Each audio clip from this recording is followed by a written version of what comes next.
Halo, selamat siang. Kami dari kelompok 2, kami akan mendokumentasikan diskusi kami.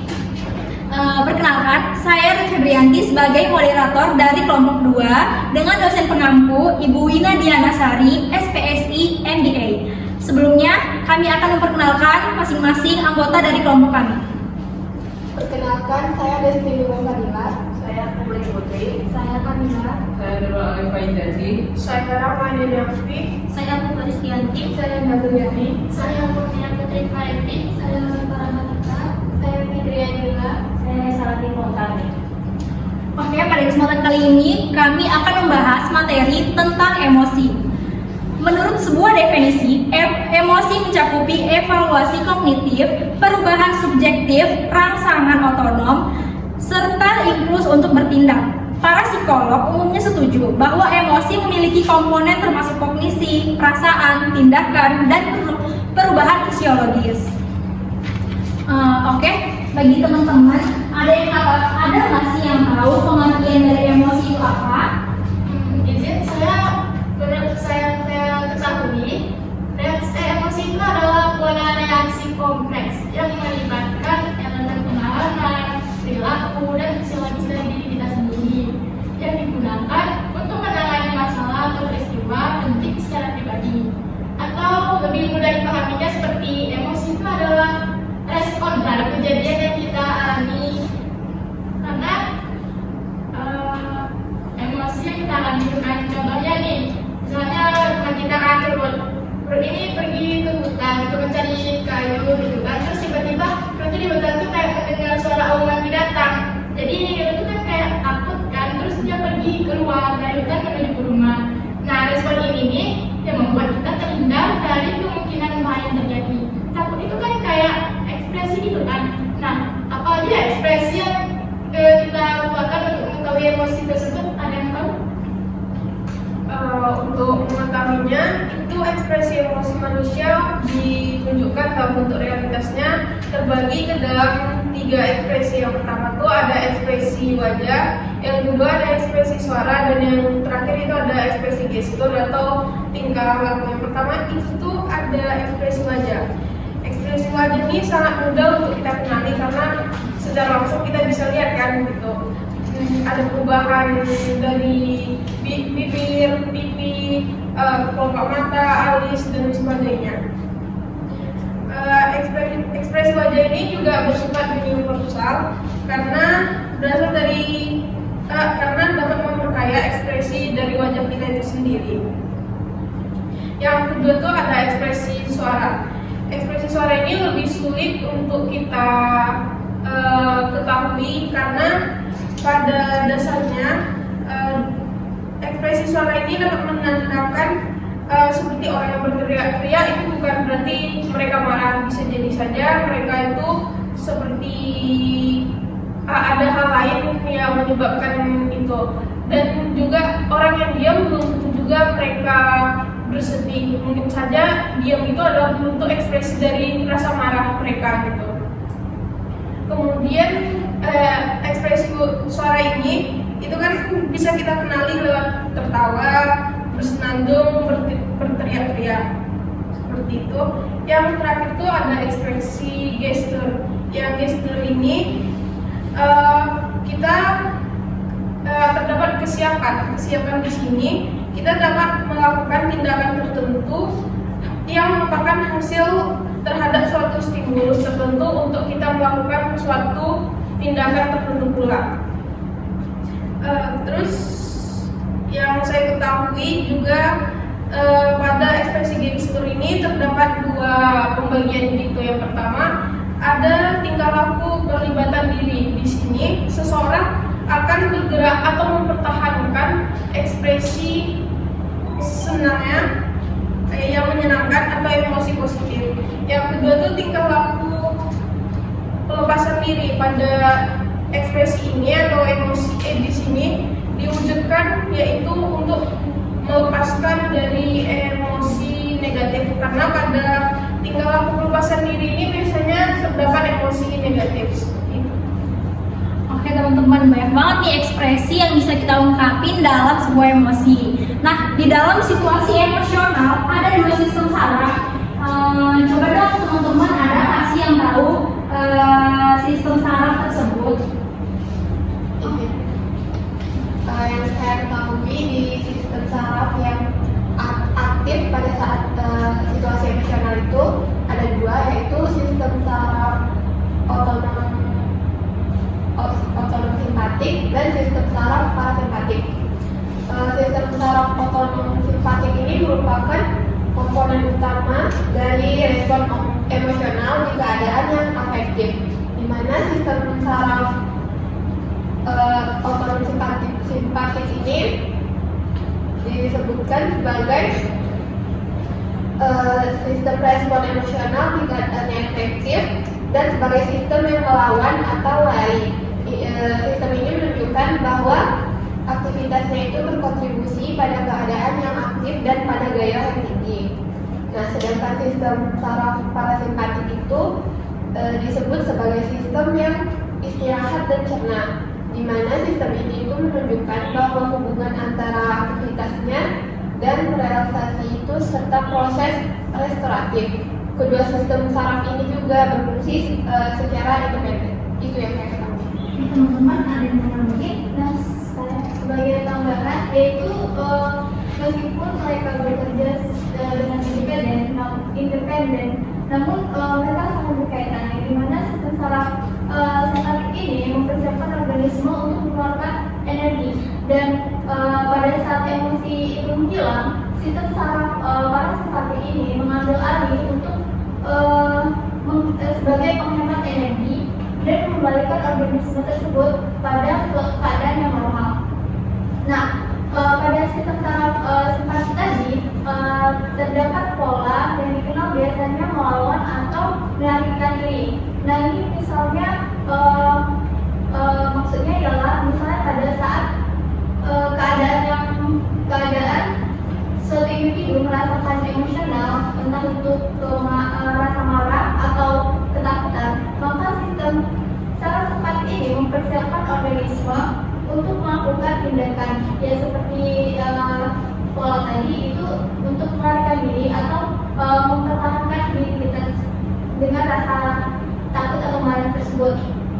Nah, sistem saraf simpatik ini juga memiliki beberapa tanggung jawab karena adanya terjadi perubahan-perubahan dalam diri kita. Misalnya ketika bulu di bulu kita itu berdiri, maka itu menyebabkan kita sedang merasakan merinding.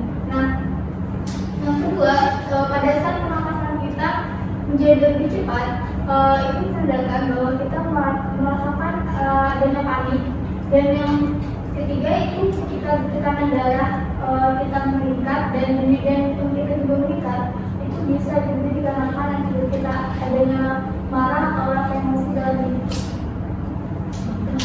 Oke, tadi juga disebutkan ada sistem saraf otonom. Di dalam gairah otonom yang berhubungan dengan emosi, bagaimana sih sistem saraf otonom itu berhubungan dengan emosi? Baik, di sini saya akan menjelaskan sistem saraf otonom terlebih dahulu. Sistem saraf otonom itu adalah sistem saraf yang berfungsi untuk mengontrol dan mengendalikan aktivitas tubuh yang terjadi pada diri kita sekarang. Nah, seperti kita lihat seperti tekanan darah, Kakak sebutkan tadi, tekanan darah, detak jantung kita, hingga suhu tubuh yang ada pada diri kita masing-masing. Nah, dan bila sistem saraf itu terganggu, maka bagian tubuh kita itu tidak berfungsi dengan baik. Nah, sistem saraf otonom itu merupakan bagian dari sistem saraf motorik yang mana mengendalikan berbagai fungsi tubuh manusia. Nah, seperti misalnya menurut teori James Lange, yang mana menurut pandangan akal sehat, itu situasi yang menakutkan itu akan menjadi stimulus atau rangsangan itu seperti ketakutan, dan reaksinya ialah melarikan diri dan peningkatan detak jantung. Sedangkan menurut teori James Lange, situasi yang menakutkan itu reaksinya, stimulusnya itu mungkin melarikan diri dan peningkatan detak jantung, dan reaksinya itu adalah ketakutan. Jadi kebalikan dari teori James itu dengan pandangan akal sehat kita itu adalah dari reaksi dan rangsangannya, stimulus yang kita dapatkan masing-masing. Nah, di sini yang menurut teori James Lange itu juga termasuk dalam sistem saraf simpatik, yang mana mereka itu sistem saraf simpatik itu mengatur respon mekanisme pertahanan tubuh terhadap situasi situasi atau sesuatu yang dianggap sebagai ancaman atau bahaya pada bahaya yang kita rasakan pada saat kejadian yang tertentu, seperti itu. Terus emosi ini punya fungsi nggak sih sebenarnya? Emosi itu punya fungsi. Apa fungsi emosi? Emosi itu fungsinya yaitu membantu kita dalam memberi makna atau gambaran setiap peristiwa yang kita alami. Emosi juga bisa berfungsi sebagai pembangkit energi. Kenapa? Karena tanpa emosi kita tidak sadar atau mati. Hidup itu berarti merasai, mengalami, bereaksi, dan bertindak. Emosi membangkitkan dan memobilisasi energi kita.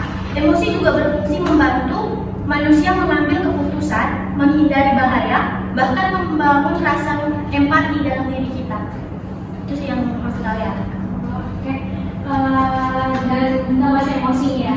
Kenapa sih manusia itu bisa merasakan emosi gitu? Apa sih yang terjadi dalam dirinya sehingga dia bisa merasakan emosi?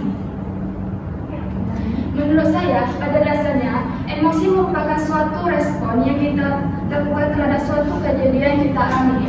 Sebagai contoh nih, ketika kita mengadakan ulang tahun, kita akan mendapatkan hadiah. Kita akan merasakan bahagia. Rasa bahagia itu merupakan respon kejadian yang baru kita alami. Ada berbagai macam emosi pada manusia. Berbagai macam emosi ini tentu berperan dalam kehidupan seseorang dan memainkan peran masing-masing. Oke nih, biasanya nih ya, emosi itu kan biasa dikaitkan dengan marah. Jadi emosi sama marah tuh ada bedanya nggak sih? Emosi dan marah itu saling terkait karena marah sendiri merupakan salah satu jenis emosi yang paling intens. Marah muncul ketika seseorang merasa terancam, kecewa, atau merasa tidak adil. Marah dapat menyebabkan berbagai perubahan fisiologis dalam tubuh seperti peningkatan tekanan darah, detak jantung yang cepat, dan adrenalin yang terlepas. Itu menurut saya. Oh, jadi menurut Nurul, emosi dan marah itu saling berkaitan. Oke. Menambahkan dari pernyataan Nurul tadi, emosi marah itu juga merupakan suatu pemberontakan diri yang tidak dapat diterima oleh suatu individu. Nah, marah ini dapat dikatakan pula suatu ekspresi diri yang kebanyakan orang menganggapnya itu adalah suatu emosi yang negatif.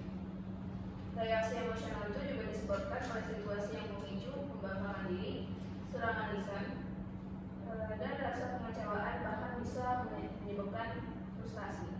Oh, jadi menurut Nurul, emosi dan marah itu saling berkaitan. Oke.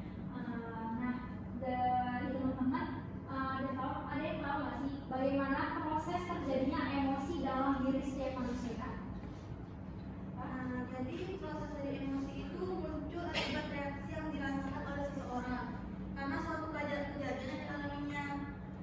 Jadi emosi itu terjadi karena ada stimulus atau sebuah peristiwa yang ditangkap oleh reseptor kita, lalu melalui otak. Jadi terjadilah sebuah emosi yang akan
respon dari stres tersebut bisa kita kurangi dengan olahraga, latihan pernapasan, meditasi, dan kita tuh harus fokus sebenarnya apa sih penyebab dari stres ini gitu kan, mencari titik masalah dari penyebab akar dari stres tersebut.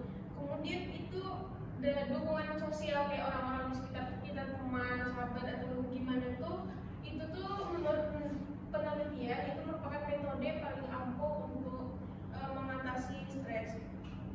Ada juga yang mengatakan seperti menurut Cohen, orang yang menerima kutukan itu lebih memiliki risiko yang lebih rendah dibandingkan dengan orang yang ditolak dalam lingkungannya.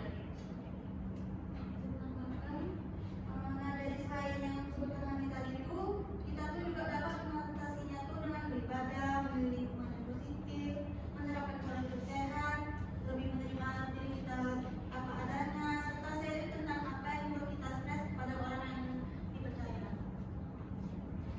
Nah, oke, gitu teman-teman.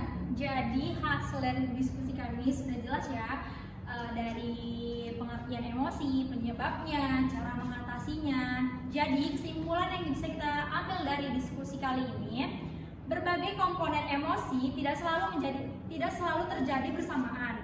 Juga tampaknya tidak ada emosi yang berhubungan dengan aktivitas di satu area otak.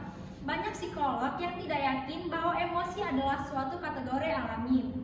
Orang mengenali emosi orang lain sebagian berdasarkan ekspresi wajah, tetapi pengakuan itu tergantung pada budaya dan pengalaman yang dirasakan setiap individu. Sekian hasil video kami. Bila ada kesalahan atau kekurangan, mohon dimaafkan. Kami ucapkan